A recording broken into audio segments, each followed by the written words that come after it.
Hey everyone, it's Nathan Susin from Island Sosco, and over the next little bit we're going to be taking you guys through some quick tips to try and take that home barbecue to the next level.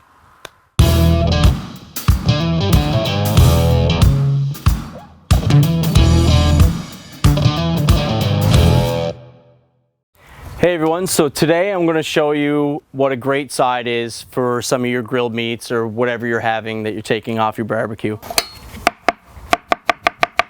We're going to be taking mushrooms, onions, peppers.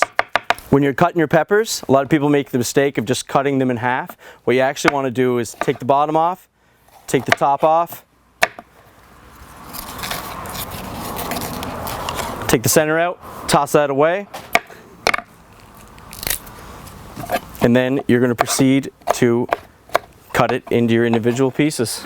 Onions, top off, in half, get rid of your skin. Then all you're going to do with your onions, keep it nice and rustic.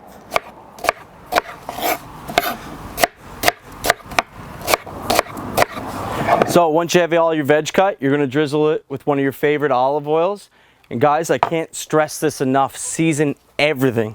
So salt and pepper, always. And now we're ready to hit the grill.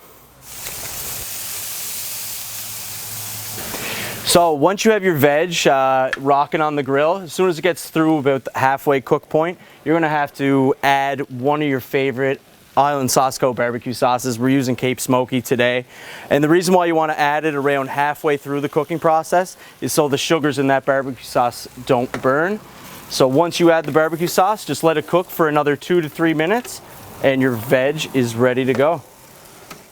So that was your quick tip for today. Make sure you follow us on Facebook and Instagram at Island Sosco and check out our site at islandsosco.com. My name's Nathan Susin and we're out.